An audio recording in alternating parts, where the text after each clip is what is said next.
There was a point in my life where I thought every problem that I had could be resolved by me reading some sort of book that's going to somehow miraculously change my life. And how foolish I may have been. And that's what I'm looking to discuss with you guys here today. Let's talk about, we'll call it the obsession phase, in that it can be overwhelming at first. All the books that you're reading, almost to the degree that they're counterproductive.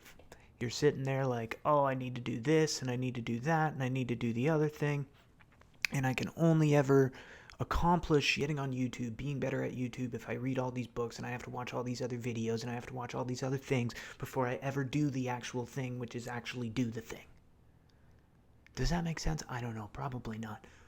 But just do the thing. I feel like that's part of the problem with self-help books, is sometimes it gives you this facade or this impression that you are doing something, but in reality, I feel like eventually you get to a point where you know what you need to do.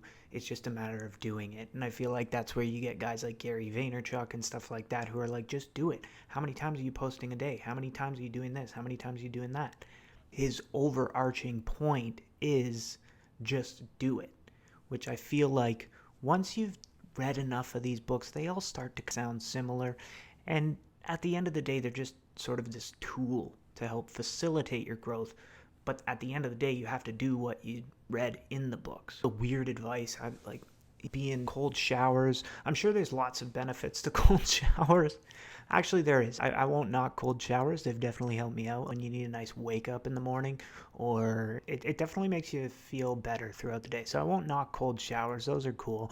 But one thing I will talk about is reading motivational quotes and stuff like that, bro. Like, motivational quotes. They're nice to look at and share with your friends who you're on this journey with and all that stuff. But at the end of the day, it's just a quote. It's not going to motivate you to take action. Maybe it will. I don't know. Maybe you're simpler than me, but a lot of the time, once again, it's just one of those things where you feel like you're doing something. And then another thing I did was I sold my PlayStation. I thought that was going to help me with doing more, and that didn't help at all. All it did was make me watch YouTube videos of other people playing video games, which is just play the game yourself. And then there's the comparison trap too, which is where you're constantly just looking at yourself in comparison to this person who's probably a millionaire off of doing this thing that they wrote this book about.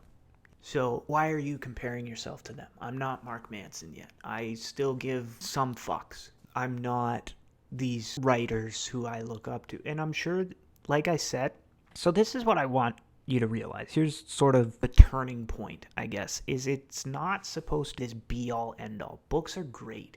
They are simply a tool to help you grow.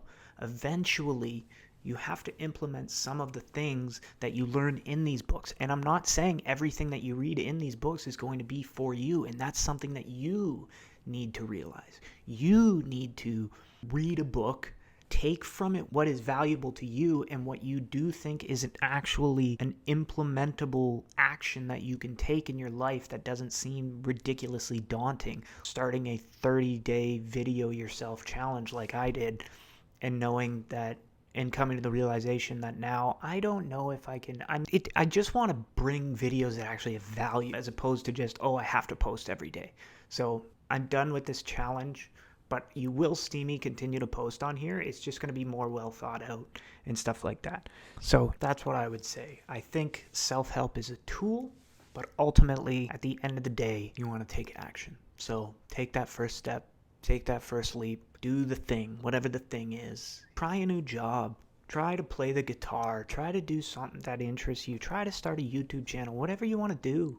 Keep reading the books. I'm not telling you to stop. Books are great. They are an excellent tool. But don't let it somehow trick you into thinking that you are now doing the thing.